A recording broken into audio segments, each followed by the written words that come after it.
Programa Momento. O seu momento de conexão espiritual para você consultar as cartas do tarô e do baralho cigano. Apresentação do esotérico Jesse Navarro.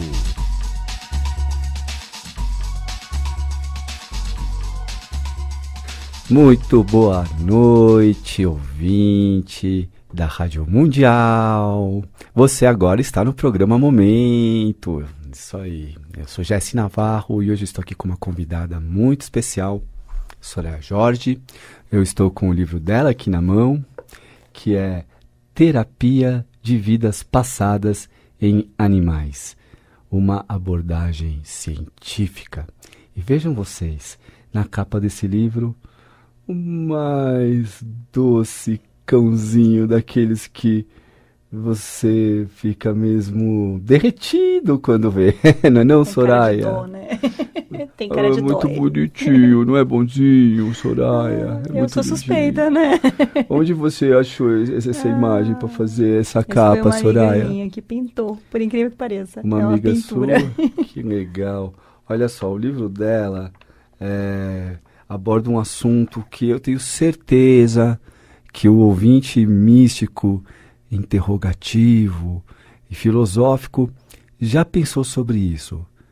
Meu cachorro, será que na próxima encarnação ele virá como um ser humano?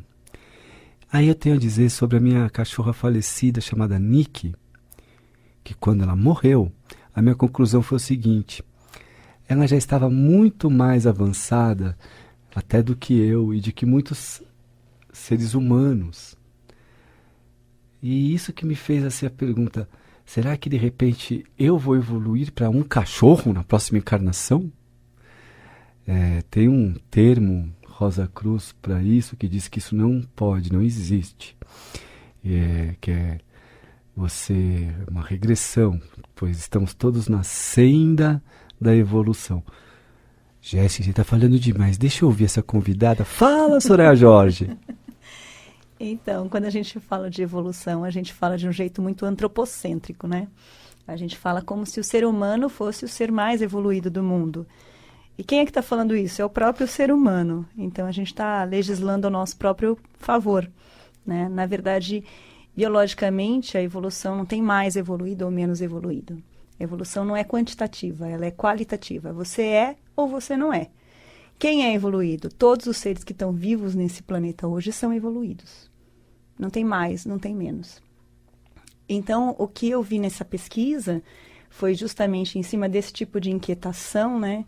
O que a gente vê tantos comportamentos de animais muito mais emocionalmente evoluídos, tantos animais com mais sentimentos, com mais caráter, com mais ética do que seres humanos, que a pergunta fica, como é que é isso? Como é que funciona isso, né? E aí foi onde eu fui buscar esse trabalho, junto com vários tutores de animais. Então, a gente faz um trabalho de conexão energética entre o tutor e o animal. O tutor, desculpa a interrupção, mas o tutor é equivalente ao dono, sim? É, o dono, né? É que é muito ruim você falar de um porque animal que tem um dono, né? Eu sou o seu dono. O dono gera uma coisa meio escravagista, né? Não. Então, a gente chama de tutor hoje em dia na proteção animal. Tutor. A gente prefere chamar de tutor, que é, na verdade, uma forma da gente responsabilizar melhor aquele que cuida, aquele que é realmente o responsável em orientar esse animal na vida encarnada dele. Entendi. Você, por exemplo, me conte a experiência que você teve mais intrigante com a sua pesquisa. Envolveu meditação também? A gente trabalha em cima da meditação para conseguir fazer essa conexão energética, né? E o que a gente... Bom, eu tive vários casos, o livro descreve vários casos. O livro, na verdade, ele é dividido numa introdução para a gente contextualizar a ideia. Uhum. Depois eu vou descrevendo todos os casos que eu tive durante a pesquisa. Foi uma pesquisa de 2 anos. 2 anos de pesquisa? De pesquisa, com vários tutores e vários animais. E aí eu descrevo todos os casos que eu tive. E no fim a gente vai chegando a certas conclusões. Uhum. Né? Então, essas conclusões, a principal delas é Não existe mais ou menos evoluído. Não existe uma regressão, como se fala no Rosa Cruz, como se fala em várias outras religiões e filosofias de vida. O que existe é o espírito, ele está sempre em evolução. Ele pode usar como instrumento dessa evolução diferentes corpos. Seja um corpo humano, seja um corpo animal não humano, seja até um corpo vegetal. Então, ele pode usar o corpo que mais se adequa àquela experiência que ele precisa ter naquele momento, naquela encarnação, para ter o aprendizado que o espírito precisa. Me desculpa. Esse assunto, por exemplo, eu estou aqui com o áudio da Vera. Eu não sei, Vera Lúcia do Imbu, eu não sei como formular essa pergunta, mas vou tentar para ver se ela pode me responder. Eu peguei os meus, a Lili e a Dalila, que são a mãe e a tia, ela tem 3 anos. E eu peguei com 3 meses. Então eu morava em uma casa no qual elas não iam para a rua. Aí depois eu mudei para uma que é fundos, tem muito mato, muito verde, e o dono é muito pobre, então ele não faz nada. Então eu que tenho que fazer. E então enquanto elas eram pequeninas, elas estavam presas. E eu comecei a trabalhar, a dormir fora. E quando eu chegava, elas estavam na rua. Então, à noite eu passava no trabalho, de manhã eu vinha para casa e à tarde retornava. E nesse trâmite de ir e vir, eu vivia muito brava porque eu tinha que fechar os buracos da cerca. Até que o vizinho do fundo falou: Dona, prende esses seus cachorros porque eles estão comendo os meus frangos, as minhas galinhas, os meus pintinhos estão sumindo. E realmente eu achei no quintal umas penas, umas coisas assim que eu falei: nossa, elas estão revirando lixo, né? Então a minha pergunta é a seguinte, e isso até pouco tempo atrás elas faziam isso, agora eu consegui prendê-las dentro de casa. E se eu deixava na coleira, elas sumiam com coleira, iam para a rua e não paravam presas. Elas conseguiam sair. E eu prendia bem presa, que até às vezes chegou a machucar uma delas, acho que forçando para sair, machucou ela. Mas assim, machucado que dá para você ver que tá vermelho, né? Ficou vermelho. Então a minha pergunta é o seguinte: o que é isso? Por que elas fugiam para ir comer frango do vizinho lá atrás? Isso assim como é que fala? Eu não sei formular essa pergunta, mas eu fiquei curiosa sobre isso. Se elas têm tudo, eu compro da melhor comida, do carinho. Onde eu tô, elas estão atrás, né? Sempre juntas. Quando tá muito frio, ela tem casinha lá no fundo do quintal. Quando tem muito frio, eu deixo dormir aqui na cozinha. Forro as cobertas delas aqui, elas ficam aqui comigo. Então eu não entendo por que elas vão lá no vizinho pegar frango. E come, viu? E come, que a vizinha falou que elas dividem. Queria muito agradecer aqui a pergunta da nossa ouvinte Vera. A Vera, ela faz parte do nosso grupo no WhatsApp, né? O grupo do programa Momento da Rádio Mundial. E eu ouvi a sua resposta sobre isso, mas vamos compartilhar com o pessoal que está ouvindo a Mundial. Então, o animal, como a gente também, tem um instinto, né? Tem uma programação, digamos assim, que é a programação do corpo. Então, no instinto do animal, ele vai caçar, ele é caçador, né? O cachorro, o gato, eles são animais caçadores. Então, é lógico que elas vão buscar essa caça. Está no instinto, está na programação genética delas, está na memória genética delas. Então, elas vão atrás disso. Cabe a nós, de novo, como tutores responsáveis que somos por esses animais, porque se esses animais chegaram à Vera, é porque ela é responsável por eles. E, aliás, quero parabenizar pelo cuidado que ela tem e pela preocupação, né, de resolver esse problema de uma forma bacana, né, sem se desfazer do animal, porque geralmente é o que o ser humano acaba fazendo. Então, ela tem esse instinto, as duas cachorras têm esse instinto e cabe a nós, como tutores, tentar evitar com que esse mal seja feito, né? Com que ela acabe fugindo ou acabe buscando comida no vizinho, que na verdade não é nem comida, muitas vezes eles caçam simplesmente pelo prazer de caçar. E isso não significa que ela não é evoluída ou é evoluída, isso significa simplesmente que é a programação que existe dentro daquele corpo que esse espírito está habitando nessa encarnação.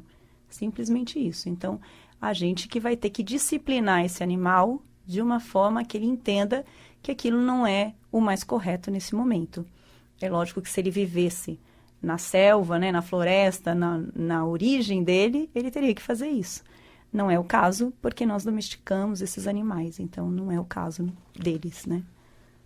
Você mesma, Soraya, já teve alguma experiência de regressão que você descobriu que bichinho você foi na vida anterior? Me conta aí.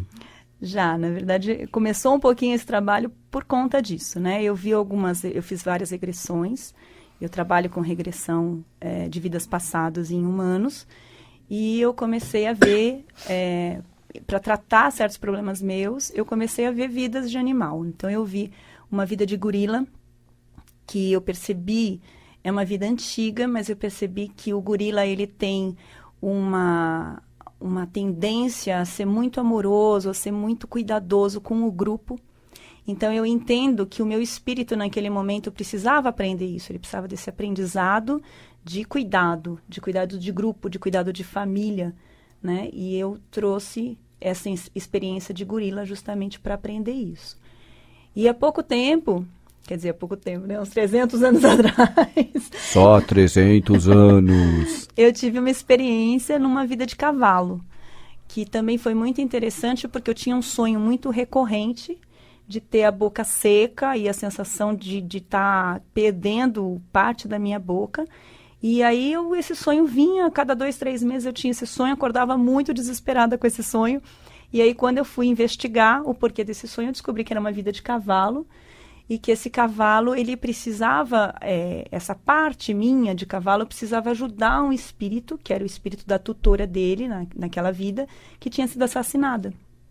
Então, eu conto no livro esse episódio. Gente, vale a pena, sim, conhecer esse livro, viu? É uma abordagem científica, e eu acredito nisso, porque para mim não existem barreiras entre a ciência e a magia. A ciência é a própria magia. Não existe nada de gente do céu. A superstição é uma bobagem, entendeu?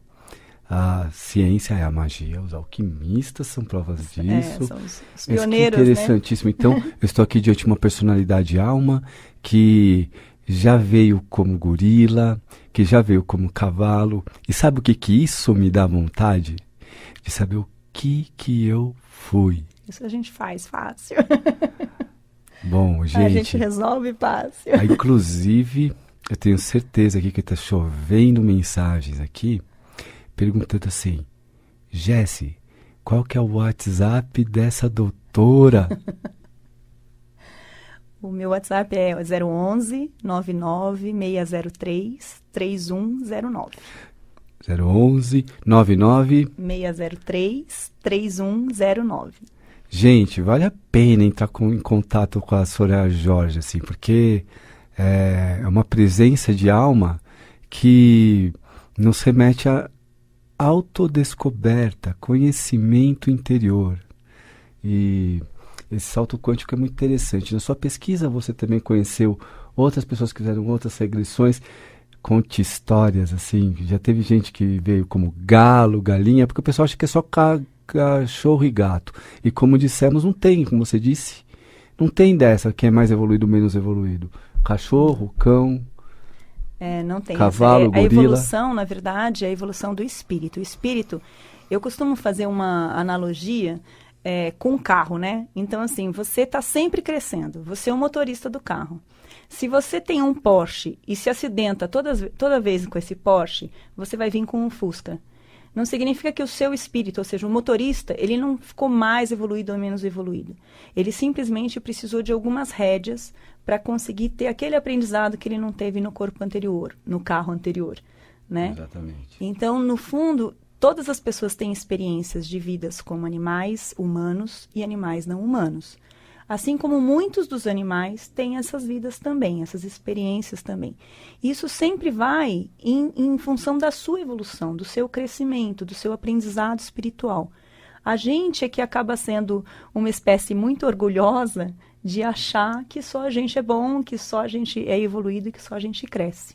Se a gente for olhar espiritualmente, a inteligência emocional do animal, ela é muito mais desenvolvida do que a nossa experiência emocional, do que a nossa inteligência emocional. Nós temos muita inteligência cognitiva, muita inteligência tecnológica, mas emocionalmente eles são mais bem estruturados do que nós. Porque nós fomos educados para acreditar que os animais que não são os humanos, os bichos em geral, não têm consciência, não têm inteligência, não estão entendendo nada do que a gente está falando e a gente acha que eles estão entendendo, e que algumas escolas místicas, se eu não estiver fazendo uma interpretação errada, por favor, fratres e sorores, me corrijam, mas que eu bem me lembre, no Atrium, quando a gente faz os estudos de Pronaus e Atrium na Rosa Cruz, eles chamam isso de metempsicose. Exato. Isso tem muito. Se a gente for analisar as religiões mais orientais, elas acreditam na metempsicose, que é justamente o espírito humano voltar como um animal, né? Então, se você for ver hinduísmo, budismo, eles têm essa crença.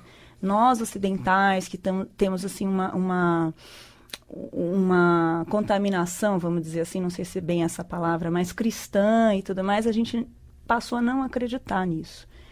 E eu acho que essa não crença nisso leva a gente a uma série de erros enquanto karma, enquanto espíritos, porque a gente acaba usando e abusando do sofrimento. A nossa sociedade, infelizmente, hoje, ela é baseada no sofrimento. Baseada principalmente no sofrimento animal e que acaba se resvalando também no sofrimento humano, porque a gente acaba tendo todas as violências, as crueldades, elas são aprendidas inicialmente nesse tipo de sofrimento. No momento em que você perde o link de que um animal sofre, que você começa a entender o animal como uma máquina, você perde totalmente a espiritualidade do seu ser, da sua essência. Porque eu imagino, as pessoas que estão ouvindo o programa agora, muitas, assim como eu, ficam tendo flashbacks assim, de cenas com os nossos cachorrinhos, com os nossos gatinhos. No meu caso, eu fui mais educado com cachorro e gato, né? Mas muita gente foi criada com papagaio, com tudo quanto é bicho, tartaruga. A casa da minha avó tinha de tudo. E a ideia é que esses bichos todos, eles sim entendem o que está acontecendo com a gente, mas de uma forma tão sutil, que a minha cachorra Nick, quando eu estava em momentos de depressão, afastamento, eu no meu quarto entrava no edredom da morte. Ficava naquele edredom, já deu a hora de levantar faz tempo, mas hoje eu decidi que não vai ter o dia. Ela era a que vinha lá e percebia que tinha coisa errada e vinha brincar, vinha fazer graça, muito diferente, e que não caía em nenhuma armadilha que eu pudesse provocar fazendo uma máscara de felicidade, que é o que muitas pessoas fazem. Não, ela simplesmente falava, não me engana, você está mal e eu venho aqui jogar energia com você. O que eu te falo da inteligência emocional dos animais não humanos, né? Eles realmente, principalmente cachorro e gato, porque tem mais convivência com a gente, mas quem convive com outros animais, além de cachorros e gatos, também tem histórias maravilhosas para contar, né? Você tem a história de uma pesquisadora também que estudou um tipo de papagaio, se eu não me engano, um papagaio africano, que ele fazia contas. Ela perguntava quanto era 2 mais 2, ele mostrava numas caixinhas. Ela tem um livro, é maravilhoso. Gente, muito legal. Por exemplo, quem nunca viu um realejo? Você vai numa praça e tem geralmente um senhor que ele fica girando uma manivelinha que faz um som e dentro tem um passarinho e ele vai e tira uma carta, né? Uma cartinha para você, né? Essas coisas todas. Também tem a questão do circo, né? No Brasil foram adotadas leis muito severas de proibição de animal no circo. Eu sou um cara que tenho coragem de dizer aqui o que pessoas não têm coragem de dizer.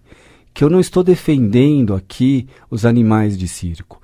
Acontece que, por exemplo, o caso da chimpanzé Nina teria sido muito melhor para ela se ela tivesse ficado no Circo Stankovic, onde ela era bem tratada e já tinha uma relação de afetuosidade familiar com os membros do circo, e colocaram ela para ir morar num zoológico e ela morreu numa enchente. Eu tenho que discordar com você. Infelizmente, todo tipo de, seja entretenimento, mesmo para consumo, todo tipo de exploração animal, eu sou absolutamente contra. Porque o chimpanzé não era para estar lá desde o início, né? Então, eu acho que essas leis têm que ser, sim, rigorosas, porque a gente acaba contribuindo com a crueldade animal. E muitas vezes, quem não tem a profundidade no estudo do que acontece realmente com esses animais, seja em circo, seja em rodeio, seja em qualquer tipo de entretenimento e consumo, hoje, ele contribui com 95% do sofrimento animal. É muito sofrimento, muita energia até um filme muito conhecido aí, nosso planeta. Um filme que o animal morria, depois voltava com o mesmo dono, como animal, e aí disseram que houve maus tratos e deu um barulho em Hollywood. Sim, isso aí. E esses dias mesmo eu estava observando uns sites que falavam de sofrimento animal em filmes de Hollywood, e é absurdo também. O Hobbit, eu não sei qual deles, parece que foram 27 animais mortos para fazer esse filme. Então, as pessoas, infelizmente, o que a gente tem? A gente tem uma história nessa coisa toda. Os animais passaram a ser máquinas a partir de Descartes, né? Então, logo após, na época de Idade Média e tudo mais, os animais acabaram sendo máquinas. Então, a gente não entende o animal como um ser que sofre, como um ser que sente. E ele sofre, ele sente qualquer animal. Seja uma barata, talvez vocês não gostem disso, mas seja uma barata. Verdade. Seja um cachorro, seja um humano. Todos têm sistema nervoso. Quanto mais desenvolvido esse sistema nervoso, maior a capacidade desse animal de sentir. Muito legal aqui a presença da Soraya Jorge, aqui justamente por causa desse tema, né? Ratos, baratas! Eu sou um cara que não gosta de matar esses bichos. Eu não gosto, não sinto necessidade. Então, se eu perdoar baratas, não é perdoar, para a pessoa que vai, de um jeito ela sabe, foge. Simples, não precisa matar. Meu, pode ter certeza, quem conhece meu cantinho lá não é um barateiro, um pulgueiro, nada disso. Mas eu não sinto necessidade mesmo de matar os bichos. Olha o discurso hipócrita. Porque é o seguinte, eu evito comer carne, mas quando eu tô num churrasco e passo, nossa, eu sinto aquele cheiro. Por isso que eu até tenho evitado ir a churrascos. Olha só, quem diria. Você, me diz alguma coisa sobre isso. Você não come carne? Não, há 20 anos eu já não como carne, nenhum tipo de carne. Não uso nenhum produto de couro, tudo que eu compro é sintético. Lã. É vegan? Eu não chego a ser vegan, porque às vezes eu como queijo. Eu evito, mas o queijo ainda é minha tentação. Pois é, né? Como é que é? Vaca das divinas tetas, derrubou leite bom na minha cara. Isso é uma outra bobagem, porque leite é uma coisa que os mamíferos tomam quando filhotes, né? O único que continua tomando depois de adulto é o humano. Gente, quem não estiver ouvindo no rádio... Ele tá chupando o dedo aqui. Ui, eu quero chupar meu dedinho, deixa eu chupar meu dedo aqui. Soraya, e como foi para publicar esse livro aqui? A gente conhece as dificuldades do nosso mercado editorial, mas esse livro eu tenho certeza que das pessoas que adoram pets, assim, e que também se preocupam com a questão espiritual, na hora que pega, fala, eu vou ler. Como é que foi para fazer? Eu não editei o livro, eu fui uma gráfica e imprimi ele, eu não tenho ele em editora ainda, porque eu tentei mandar para algumas editoras que não aceitaram, porque é uma questão muito polêmica, na verdade. O que eu trago nesse livro é absolutamente novo, então não é todo mundo que encara o desafio. E agora é aquele momento, faz, Terminou o programa Momento. Gente, esse aqui é especial de fim de ano. Eu desejo pra você um 2018 cheio de luz. Mas já se você não deixou seu WhatsApp, claro que eu vou deixar agora então, ó, pra ler tarô, pra fazer constelação familiar. 11 9957 3221 11 99957 3221 é o WhatsApp do Jesse. E agora eu queria muito agradecer a presença da Soraya Jorge aqui. Eu que agradeço. Soraya, agora a gente vai pro ao vivo. Beijo, gente! Salve o próximo programa, salve a Rádio Mundial!